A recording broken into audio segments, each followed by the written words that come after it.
السلام علیکم ورحمۃ اللہ وبرکاتہ۔ پروگرام تلخیص معانی القرآن کی 35ویں نشست میں آپ کا خیر مقدم ہے۔ اس نشست میں سورۃ النور سورہ نمبر 24 کا خلاصہ پیش ہوگا۔ سورۃ النور مدنیہ۔ وجہ تسمیہ: اس سورہ کی آیت نمبر 35 میں اللہ کو آسمان و زمین کا نور کہا گیا ہے، اسی لفظ نور کو اس سورہ کا نام قرار دیا گیا۔ زمان نزول: یہ سورہ مدنی ہے اور مضمون سے اندازہ ہوتا ہے کہ اس کا نزول سن 6 ہجری میں ہوا ہے۔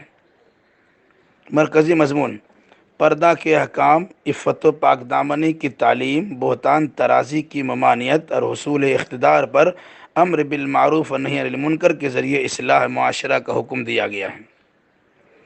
تعداد آیت: اس سورہ میں 64 آیات ہیں۔ آیت نمبر 1 تمہیدی باب پر مشتمل ہے۔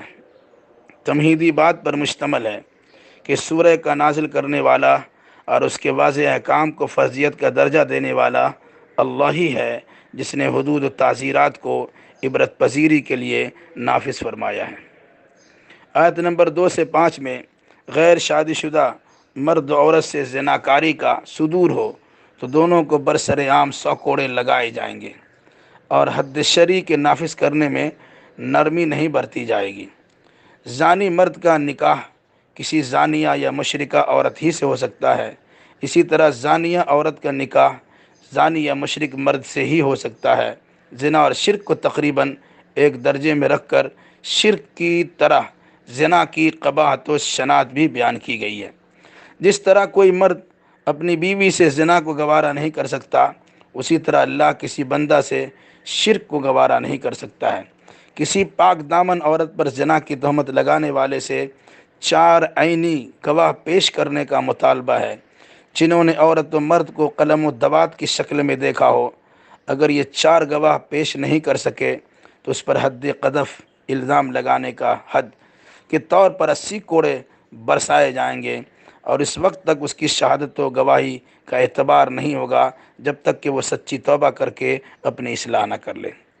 آیت نمبر 6 سے 10 میں لعان کا مسئلہ بیان کیا گیا ہے، یعنی اگر کوئی شخص اپنی بیوی پر زنا کا الزام لگائے اور اس پر 4 گواہوں کی شہادت پیش نہ کر سکے تو وہ 4 مرتبہ اللہ کی قسم کھا کر کہے کہ وہ اپنے دعویٰ میں سچا ہے، اور 5ویں مرتبہ کہے کہ اگر وہ جھوٹا ہے تو اس پر اللہ کی لعنت ہو۔ پھر اس کے بعد عورت 4 بار حلفیہ بیان دے کہ میرا شوہر الزام لگانے میں جھوٹا ہے، اور 5ویں بار کہے کہ اگر وہ سچا ہے تو مجھ پر اللہ کا غضب ہو۔ اس کے بعد دونوں میں جدائیگی کر دی جائے گی۔ مسئلہ لعان کی وضاحت کو فضل الہی اور رحمت الہی سے تعبیر کیا گیا ہے تاکہ آہلی مسئلے میں لوگ مشقت و حرج میں نہ پڑ جائیں۔ آیت نمبر 11 سے 36 میں ایک بہت ہی شرانگیز افواہ واقعہ افک پر تبصرہ ہے۔ صدیقہ کائنات عائشہ رضی اللہ تعالیٰ عنہ کی عزت و ناموس کو داغدار بنانے کے لیے منافقوں نے ایک زبردست طوفان بدتمیزی مچا رکھی تھی۔ کچھ سادہ لوہ مسلمان بھی اس فتنہ کے اعلی کار بن گئے تھے، اس لیے اہل ایمان سے کہا گیا کہ واقعہ افک کی سماعت کے بعد اس کی تردید کرنا تمہاری ذمہ داری تھی، اور صدیقہ کائنات کے تعلق سے حسن ظن رکھنا تمہارے لیے ضروری تھا۔ ہونا تو یہ چاہیے تھا کہ منافقین سے 4 عینی گواہ کا مطالبہ کرتے، ورنہ بہتان عظیم سے تعبیر کر کے اس سے کنارہ کشی اختیار کرتے۔ ایسا لگتا ہے کہ تم اس الزام کو معمولی تصور کرتے ہو، حالانکہ اللہ کے نزدیک بہت بڑی بات ہے۔ آئندہ کبھی ایسی بات نو کے زبان پر نہ لائی جائے، ورنہ عذاب عظیم سے دوچار کر دی جاؤ گے، بلکہ دنیا آخرت کے عذاب علیم میں گرفتار کر دی جاؤ گے۔ اگر ایمان کے دعوے دار ہو تو شیطان کے نقش قدم پر نہ چلو، کیونکہ وہ بے حیائی اور برائی کا حکم دیتا ہے، بلکہ اہل ایمان کے درمیان فحش کاری کو فروغ دیتا ہے اور اس کی تشہیر کرتا ہے۔ جس پر فضل الہی ہوتا ہے وہ برائی سے بچ جاتا ہے، اور اگر کوئی منافقین کے غلط پروپیگنڈا کی وجہ سے غلط فہمی کا شکار ہو جائے تو اس کو بخشا جا سکتا ہے۔ اس سے دست تعاون روک لینا مناسب نہیں، کیونکہ جو شخص اپنی غلطیوں کی معافی کا خواہش مند ہو تو انہیں معاف کرنے کا بھی شیوا اپنانا چاہیے۔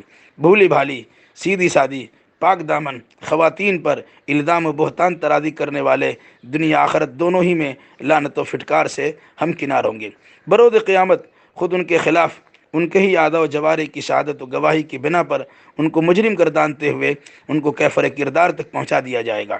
ایک اصولی بات بیان کی گئی ہے کہ گندی عورت گندے مرد کے لیے، گندے مرد گندی عورت کے لیے ہیں، اسی طرح پاک باز عورت پاک باز مرد کے لیے اور پاک باز مرد پاک باز عورت کے لیے ہے۔ صدیقہ کائنات عائشہ رضی اللہ تعالیٰ عنہ الصادق الامین محمد الرسول اللہ کی شریک حیات ہے، ان کے متعلق ادنیٰ برائی کا تصور کرنا بھی درست نہیں ہے، اس لیے ان کی پاک دامنی اور برات کا اظہار کیا جاتا ہے۔ آیت نمبر 27 سے آیت نمبر 29 میں آداب معاشرے سکھایا گیا۔ بغیر اجازت اور بغیر سلام کے کسی گھر میں داخل ہونا جائز نہیں ہے، خالی گھر میں بھی بغیر سلام کے داخل ہونا صحیح نہیں ہے۔ اگر آپ نے اجازت طلب کی لیکن کسی مصلحت سے اجازت نہیں ملی تو بلا اصرار واپس ہو جانے میں ہی خیر و بھلائی ہے۔ غیر رہائشی مکان جہاں تمہارے مفاد کی اشیاء ہوں وہاں بغیر اجازت کے داخل ہونے میں کوئی حرج نہیں ہے۔ آیت نمبر 30 و 31 میں عفت و پاک دامنی اور شرمگاہ کی حفاظت کے لیے مرد و عورت بے محابہ ایک دوسرے پر نگاہ نہ ڈالیں، نگاہ نہ جمائیں، بلکہ اپنی اپنی نگاہیں نیچی رکھیں۔ عورتیں اپنا بناؤ سنگار ظاہر نہ کریں بلکہ اپنے سینوں پر اوڑھنیوں کے آنچل ڈالے رکھیں۔ زمین پر پاؤں پٹک پٹک کر پائل کی جھنکار اور اونچی ہل کے چپل کے کھٹ کھٹ کی آواز کے ساتھ نہ نکلیں۔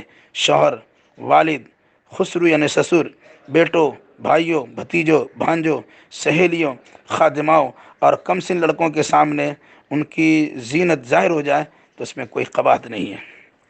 آیت نمبر 32 سے 34 میں نگاہوں کی حفاظت کے لیے نکاح کا حکم دیا گیا ہے۔ بے نکاح مرد و عورت کو رشتہ ازدواج سے منسلک کرا دینے کی تاکید کی گئی ہے۔ نکاح کی برکت سے فقر و فاقہ کے دور ہونے کی بشارت و خوشخبری سنائی گئی ہے۔ البتہ جو کوئی شرعی عذر کی وجہ سے نکاح نہیں کر پاتے تو انہیں محتاجی کے خاتمے تک بطور خاص روزہ وغیرہ کے ذریعے پاکیزگی کے اختیار کرنے کی تعلیم دی گئی ہے۔ کوئی عورت عزت فروشی نہ کرے اور نہ ہی اسے ناموس کا سودا کرنے پر کوئی مجبور کرے۔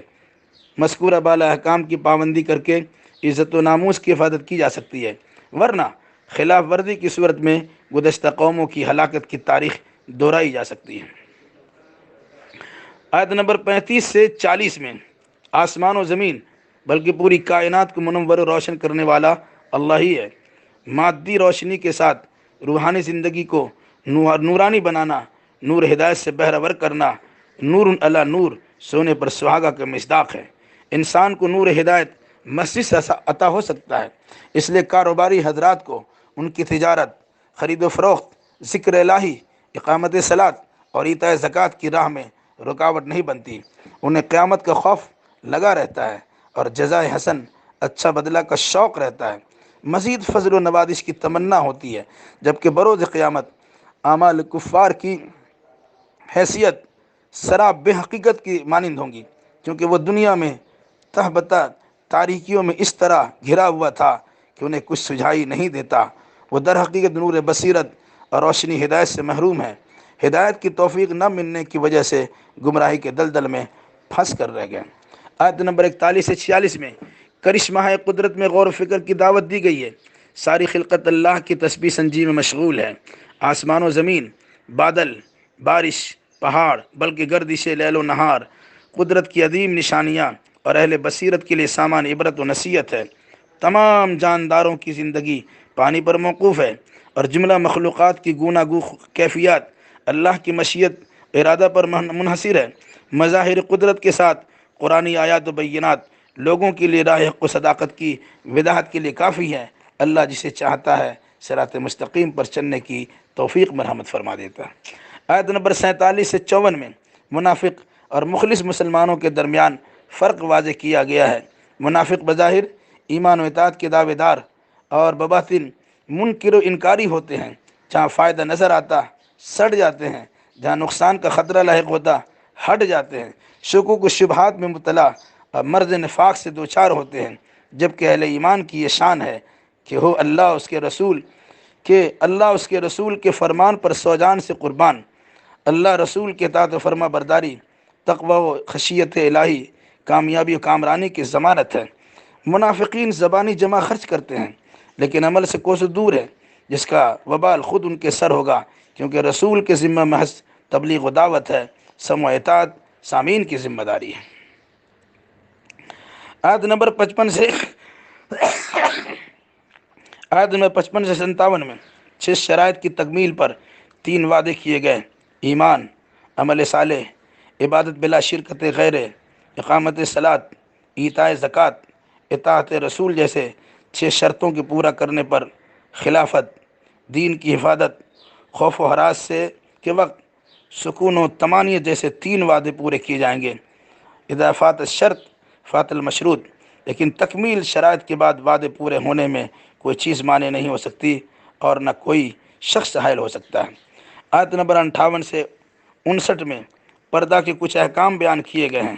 اہل خانہ اپنے گھروں میں بے محابہ آنا جانا کر سکتے ہیں، لیکن 3 اوقات میں، فجر سے قبل، دوپہر ظہر میں، قیلولہ کے وقت اور عشاء کے بعد، گھر کے چھوٹے چھوٹے بچے جو ابھی تک سن شعور کو نہیں پہنچے ہیں بھی، چھوٹے چھوٹے بچے بھی بلا اجازت آنا جانا نہ کریں۔